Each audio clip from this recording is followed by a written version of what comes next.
Convidá-los, irmãos e irmãs, para abrirmos as nossas Bíblias. Lá perto de Apocalipse, no livro de Judas. Judas, capítulo 1. Não podemos confundir esse Judas com aquele que traiu Jesus, né? Esse aqui é outro Judas. Esse Judas é irmão de Jesus, filho de José, filho de Maria.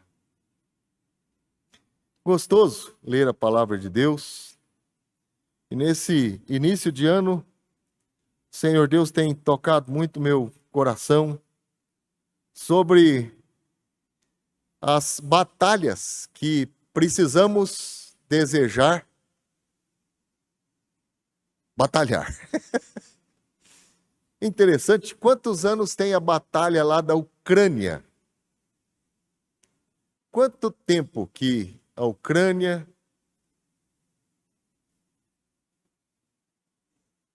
tem sido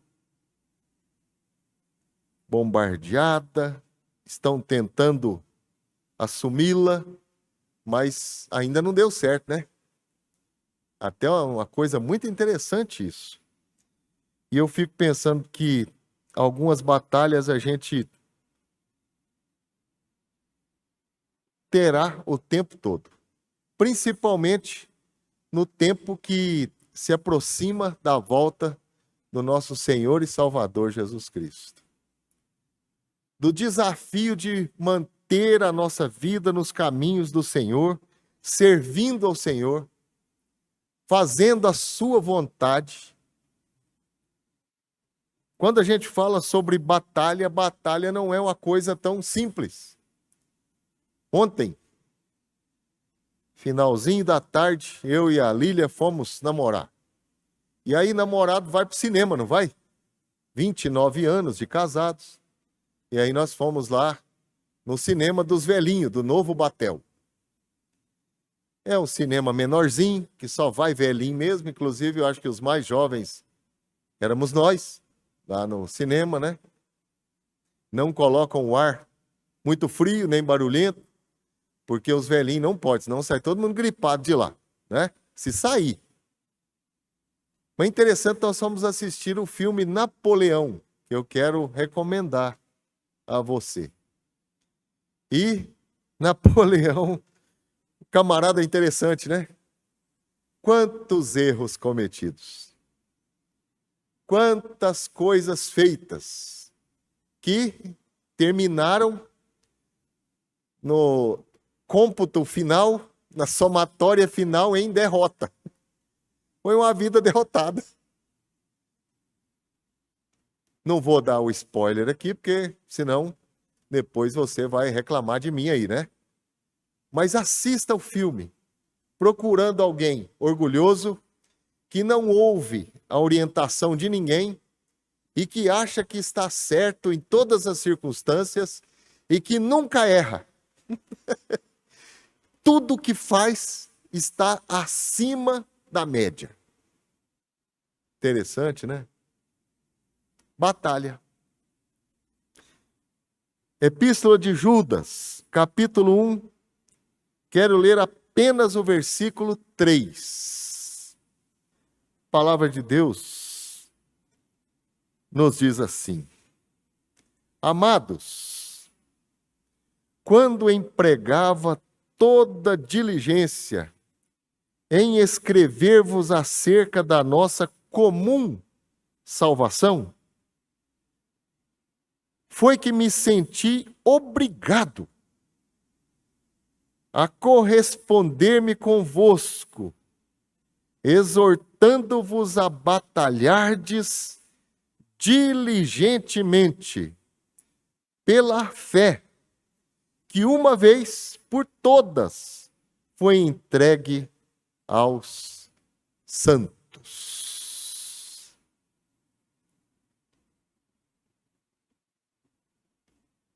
Judas empregava com diligência, com cuidado, o seu tempo escrevendo acerca da nossa comum salvação. Esse é um tema muito interessante para ser estudado na Bíblia. Nos arcabouços teológicos, a gente ouve sobre a comum salvação. E vale muito a pena você parar depois para pensar sobre isso, pesquisar. Hoje o Google pode ajudar bastante, mas eu quero chegar aqui a esse momento. Esse homem tinha um coração proposto. Eu vou escrever sobre a comum salvação, é um momento, eu preciso me manifestar, preciso orientar o povo, preciso conduzir este povo nos caminhos do Senhor, e eu vou escrever sobre a comum salvação. Só que enquanto ele estava neste propósito, o Senhor Deus começou a trabalhar o seu coração, a sua alma, através do Espírito Santo, e ele diz aqui, me vi obrigado. Quando alguém é obrigado a fazer alguma coisa, tem outra opção? Vamos fazer uma ressonância magnética. Eu já não quero mais entrar naquele cubículo lá, não. Aquele... Tô fora daquele negócio, só se você já estiver morrendo mesmo, aí enfia no tubo lá, porque é melhor do que entrar no caixão, né? Mas que coisa ruim aquilo lá, né? A última vez que eu fui numa ressonância, eu recitei todos os salmos que eu sabia, cantei todos os hinos e já estava chegando a cantar Chitãozinho e Chororó. De tão maluco que eu estava dentro daquela máquina. E aí falei pro rapaz assim, tá acabando, ele só um pouquinho, mais 15 minutos. É um pouquinho de mineiro esse, né? Lá em Minas, você vai toda a vida aqui, já cansou de tanto procurar o endereço. Esse homem tinha esse coração agora obrigado. Não era uma opção, era uma obrigação. Corresponder com este povo para o qual ele estava escrevendo, que era um povo de Deus, cativo. E é interessante que esse homem diz assim, e eu tenho o propósito de exortar-vos a batalhardes diligentemente. Isaac, você consegue colocar ali na linguagem de hoje esse versículo, por favor? Isaac, ó, a bênção. Amados, quando eu empregava toda a diligência para escrever-vos acerca da salvação que nos é comum, senti a necessidade de vos escrever, exortando-vos a pelejar pela fé que de uma vez para sempre foi entregue aos santos. Na nova tradução da linguagem de hoje. Meus queridos amigos, eu estava fazendo todo o possível para escrever a vocês a respeito da salvação que temos em comum. Então senti que era necessário escrever agora para animá-los a combater a favor da fé, que uma vez por todas Deus deu ao seu povo. Ele tinha aquele senso de urgência no coração. Não, eu preciso falar sobre a salvação que é comum de todos nós. E eu tenho que fazer isso. É o meu propósito. Nesse ano nós vamos ter isso no nosso coração, na nossa mente. É meu propósito. Eu vou fazer isso, vou fazer desse jeito. Eu estou fazendo meu planejamento. Até os departamentos da igreja já estão preparando, devem preparar o ano todo, planejado. Dia 22, eu acho que não tenho certeza, nós vamos ter uma reunião de planejamento aqui na igreja de todos os departamentos, mas quem dirige a nossa vida é o Senhor, e o Senhor conduziu a vida de Judas nessa direção. Fale sobre a fé, que de uma vez por todas foi entregue aos santos, não uma fé subjetiva. Até quem fala muito sobre isso é Hendrickson. E Hernandes Dias Lopes também, no seu comentário, fala sobre isso. Existe a fé objetiva e existe a fé subjetiva.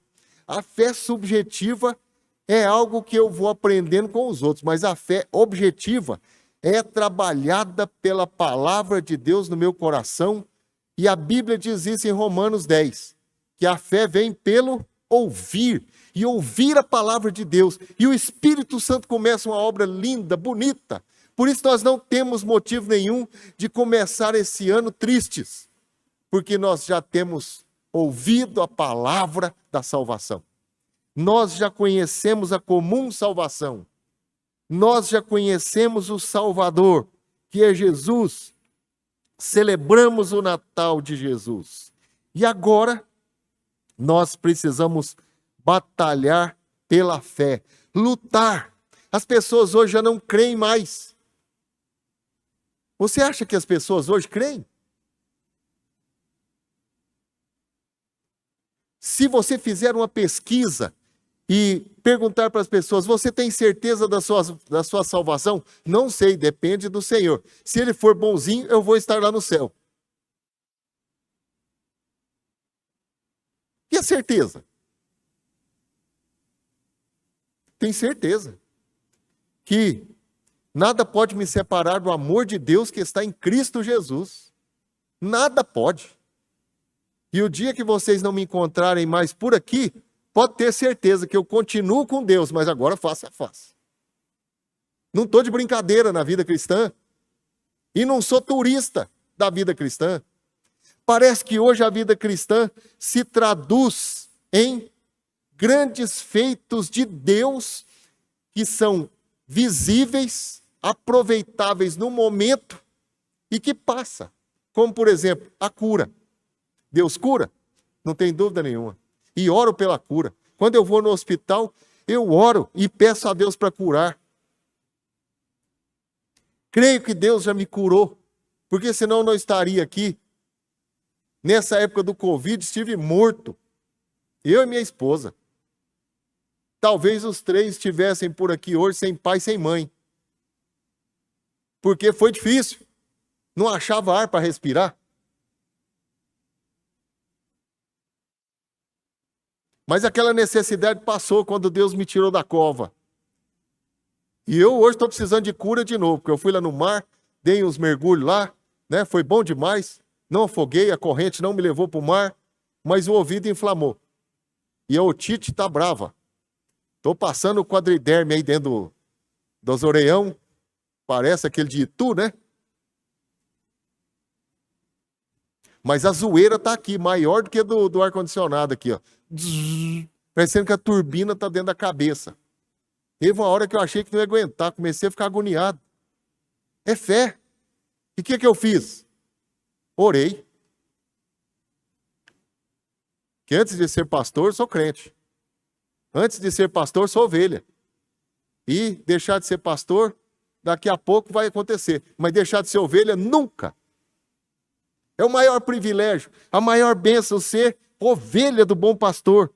Eu orei e disse, Senhor, tira essa zoeira do meu ouvido, porque eu não estou aguentando mais. Ou me dá paciência com esse negócio.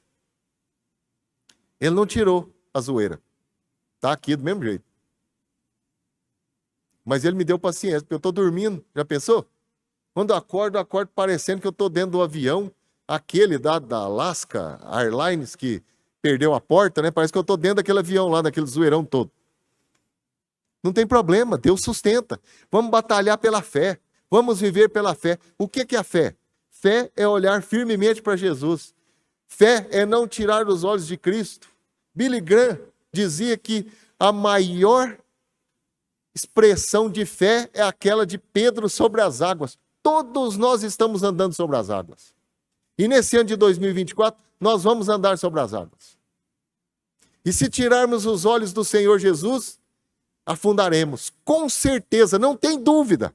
Não tem esperança para nenhum de nós ao tirar os olhos do Senhor Jesus. É Ele que sustenta essa igreja, é Ele que sustenta essa vida, é Ele que sustenta esse lar, é Ele que sustenta essa vida, esse lar, essa história. Ele me sustenta e Ele te sustenta. E ai de mim, se o Senhor não me sustentar. Fé que levou Jó. Ah, como é lindo quando Jó diz assim, eu sei que o meu Redentor vive e por fim se levantará sobre a terra. Ele vai fazer alguma coisa e eu vou continuar crendo, eu vou continuar esperando e eu vou continuar vivendo os meus dias. Parece que hoje o evangelho se tornou uma coisa barata, não é? É só você vir, você dá até um dinheiro. Eu até fiquei na passagem do ano, assisti muitas passagens de ano, aí pelo celular lá, vendo as exigências. Olha, se o que você der aqui hoje, Deus vai multiplicar 10 vezes na sua vida. Se eu tivesse, eu ia dar todo o meu dinheiro. É esse tipo de fé que o Senhor quer? Não. Não, isso não é fé. E é interessante porque o inimigo ataca a fé. O inimigo quer destruir a nossa fé. Por isso é preciso batalhar. Quando a gente fala sobre a armadura de Deus, uma das peças dessa armadura é uma arma defensiva, não é? O escudo da fé, com o qual poderemos apagar os dardos inflamados do maligno. Efésios capítulo 6, versículo 16. Vamos ler? Vai aparecer aqui na tela. Efésios 6, 16. Embraçando sempre o escudo da fé, com o qual podereis apagar todos os dardos inflamados do maligno. Eliette, poderíamos ensaiar com as crianças, quando elas voltarem das férias, aquele cântico, né? Que a gente vai vestir na armadura e ensinar para a igreja toda, né? Acho bonito demais aquilo. Quando é que eu preciso usar a armadura?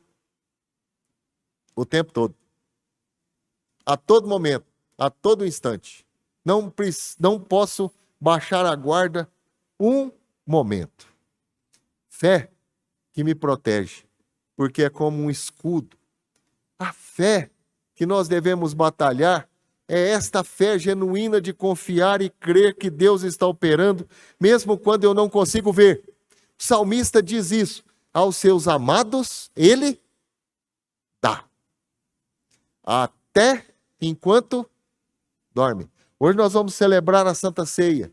E a Santa Ceia é esse momento. Deus amou o mundo de tal maneira que deu seu Filho unigênito. Fé indispensável. Hebreus, capítulo 11, versículo 6. Eu quero agradar a Deus. E você? Ah, como eu desejo agradar a Deus. Eu quero fazer aquilo que alegre o coração do meu Senhor. E esse texto bíblico diz: de fato, sem fé é impossível agradar a Deus. Quando a gente dá o passo de fé, Deus dá a bênção. Eu dou o passo, Deus dá a bênção.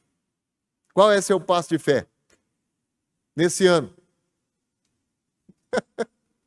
Meu passo de fé é crer que durante esse ano, cada passo dado, o Senhor Deus me surpreenderá com a sua graça, com o seu poder e com os maravilhosos presentes que Ele tem para a minha vida, guardados através do seu Santo Espírito. Você está preparado para ser surpreendido por Deus nesse ano? De vez em quando a gente é surpreendido, não é? Por um diagnóstico. E ainda mais surpreendido pelo cuidado de Deus em cuidar da vida da gente. Quero convidá-los hoje para participarmos da Santa Ceia. Sobre esse tema da fé, quero continuar à noite. Mas eu preciso ler uma frase de Trope, que é um teólogo alemão. Ainda tem gente crente lá na Alemanha. Não é toda a igreja que se transformou em bar, né? Que é o que está acontecendo por lá. Mas Trope disse o seguinte: a crença nos mostra o caminho. A fé me proporciona andar por ele. Eu gostei tanto disso. Estou lendo um livro dele e é bonito. A crença nos mostra o caminho. Eu tenho uma crença, mas é a fé que me faz caminhar por ele. Nesse ano, vamos caminhar pela fé? Quero convidá-los, em nome de Jesus, para não olharmos as circunstâncias, não olharmos o mar agitado como Pedro, não olhar as dificuldades. Quantas dificuldades nós vamos ter esse ano? Você sabe que outro dia eu estava lá em casa com a minha agendinha, porque agora tem uma agenda nova. Como eu gosto de agenda para escrever. Escrevo minha oração, encho aquela página. E aí eu estava escrevendo lá, né? As bênçãos que eu terei nesse ano. Tem uma esposa para me ajudar, para ter paciência comigo, me confrontar nas coisas que eu preciso ser confrontado. Tem meus filhos, tem isso, tem aquilo outro. E fui levado a ficar pensando nas dificuldades. E sabe que por um pequeno momento eu caí na tentação de pensar sobre as dificuldades? Quais são?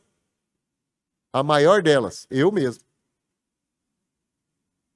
Talvez seja por isso que Josué diz: eu e a minha casa serviremos ao Senhor.